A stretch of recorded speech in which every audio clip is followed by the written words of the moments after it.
Welcome to Path to Jannah, and welcome back, everyone, to our Tafsir series. Great to be back. Today, we're really diving deep into Surah Al Baqarah, looking closely at verses 178 all the way through to 242. Yeah, and this is it's a truly significant stretch of the Quran, really foundational stuff. Foundational how? What kind of ground are we covering here? Well, it lays out so much of the framework for, Islamic legal and ethical living. We're Yeah. talking core principles. Like what specifically? Things like justice, the spiritual side of fasting in Ramadan, the journey of Hajj and Umrah, and then crucial aspects of family life, marriage, divorce. It's quite comprehensive. Okay, so it sounds like a lot of rules and regulations. It does cover legal aspects, yes, but it's much more than just a list of do's and don'ts. I think what really comes through is how the divine law here blends justice with mercy, how it provides structure, but also a real sense of purpose. Mercy and purpose. I like that. So where do we begin this deep dive? Which aspect first? I think a good starting point is justice, which pops up right away in verses 178 and 179 with qisas. Qisas is the law of equal retaliation. Verse 178 says, "Oh, you who believe, al-qisas, is prescribed for you in case of murder." It sounds, well, quite stark initially. It can, but it's important to understand the context. Qisas isn't just about punishment. It's presented as a way to achieve justice and prevent cycles of vengeance and escalating violence. So it's a deterrent Yeah. and a structured response instead of, say, tribal feuds. Exactly. It acknowledges the seriousness of taking a life, gives the victim's family a right within a legal framework. It's trying to stop that endless back and forth retaliation. But almost in the same breath, the verse introduces forgiveness. It says, "But if the killer is forgiven by the brother of the slain, then grant him a suitable recompense and pay blood money with kindness." That's a huge element. It really is. And it's very characteristic of Islamic teachings. You have this clear path to justice, but right alongside it, a path towards mercy and reconciliation. The family has the option to choose forgiveness and accept compensation, the blood money, or diya. So the goal isn't purely revenge. No, not at all. While justice is established, the higher aim seems to be restoring peace, healing the community, rather than just perpetuating harm. It's a really careful balance. That makes sense. And isn't there a hadith that confirms this choice? Yes, there is. A well-known hadith in Bukhari mentions the heir of the victim has the choice. Either qisas, meaning execution, or accepting the blood money. It clarifies those options. The commentators like Ibn Kathir or Al-Qurtubi, what's their take? Is it just legal or is there more? They really emphasize the social reform aspect. These verses weren't just laying down law. They were actively trying to change pre-Islamic attitudes, moving society away from those destructive cycles of vengeance. It was about cultivating a different mindset, justice with mercy. Okay, so from that very serious matter, the verses then shift slightly. Verses 180 to 182 talk about inheritance and writing a will. Seems like a different topic. It might seem like a shift, but there's a strong connection, actually. Oh, what's the link? It's still about justice, you see. Justice in how we handle disputes, like murder, but also justice in how we handle our affairs at the end of life, ensuring fairness continues even after we're gone. I see. Verse 180 says, "It is prescribed for you when death approaches, if he leaves wealth, to make a bequest." So it's about being mindful even then. Precisely. You have a responsibility to make sure your wealth is distributed justly, respecting the rights of those who will inherit. It shows this sort of holistic concern for fairness throughout life and even beyond. And there's an emphasis on not messing with the inheritor's specific rights later defined elsewhere, right? Yes, exactly. And there's a hadith in Sahih Muslim urging people not to delay writing a will if they have things to leave behind. It underlines the importance of sorting this out properly. It's interesting, the outline mentions Surah An-Nisa later gives the detailed shares. So these verses in Baqarah are like setting the ethical stage first. That's a great way to put it. It establishes the core principle. Be just, be fair with your legacy, then later the specifics are laid out. It builds the foundation first. Okay, that makes sense. Now we get to verses 183 to 187, a topic very dear to many, fasting, Ramadan. Yes, a beautiful section. It starts with verse 183. "O you who believe, fasting is prescribed for you as it was prescribed for those before you, that you may attain taqwa." Taqwa. God consciousness, piety. That seems to be the absolute focus here. It absolutely is. Fasting isn't just about not eating or drinking.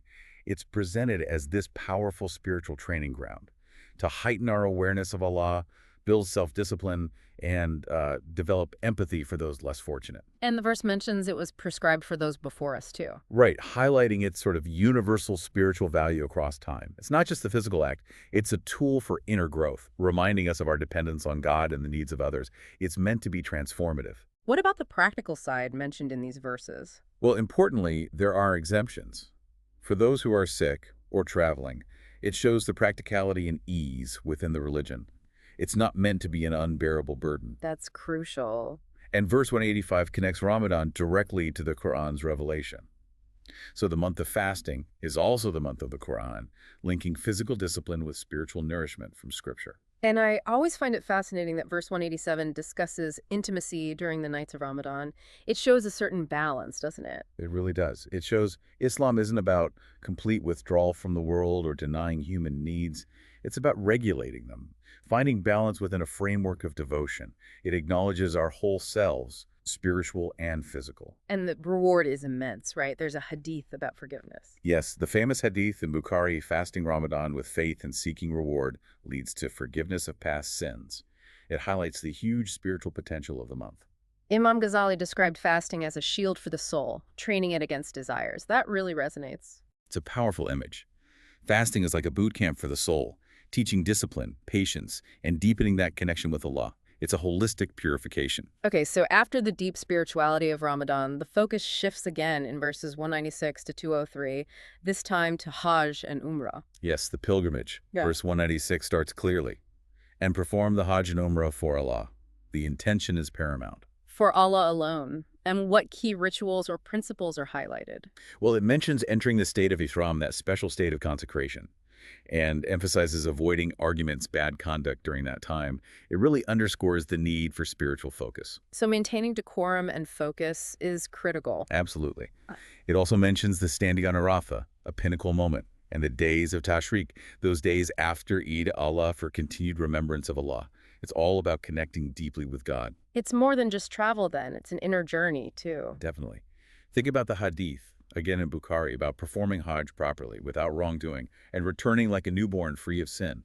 That speaks volumes about its power for spiritual cleansing. A complete reset, almost? In a way, yes. Hajj is this huge act of submission. It tests your patience, your humility. It's a powerful reminder of our equality before God and our ultimate return to Him. Okay, now we reach the final major section in this block, verses 221 to 242. This seems to be heavily focused on family law. That's right. Marriage, divorce, rights, responsibilities within the family structure. Very practical, very important guidance. Where does it start? Interfaith marriage. Yes, verse 221 addresses that. It prohibits marrying polytheists until they believe, stating quite clearly that a believing slave is better than a polytheist you might be attracted to. What's the underlying wisdom there? It seems to be about the foundation of the marriage. Shared faith, shared values are presented as crucial for the spiritual well-being of the couple and any children, prioritizing that core belief system for the family unit. Okay. Then it moves into divorce, verses 228 to 232. This can be a difficult topic. What are the key points here? Several things. First, the Ida, the waiting period for women after divorce. This serves practical purposes, like confirming pregnancy, but also allows a crucial window for potential reconciliation. A cooling off period, perhaps? You could see it that way, yes. The verses also state men and women have rights over each other, but specifically mention men's responsibility of qawama, providing maintenance and protection for the family. And what about the tone? Is it just legalistic? Not at all. There's a strong emphasis on respect, even during separation. Verse 232 says, do not prevent them from remarrying, which suggests avoiding bitterness or obstructing someone's future. That's important. And isn't there a hadith about divorce being disliked by Allah? Yes. The hadith in Abu Dawood calling divorce the most hated of permissible things. It underlines that it's a serious step, a last resort after trying to reconcile. The verses also cover childcare, right? Verse 233. They do. It outlines the mother's right, an option to breastfeed for up to 2 years, and the father's corresponding duty to provide for the mother and child fairly during that time. It's very detailed, showing care for the child's well-being. It really covers the practicalities. Yes, the guidance aims to be comprehensive. And then verse 237 brings it back to a higher principle. Do not forget kindness between yourselves. Even if things end, maintain good conduct. That's a powerful message to end on for that section. Kindness, even in difficulty. Exactly. And scholars like Ibn Kathir noted how transformative this whole section was.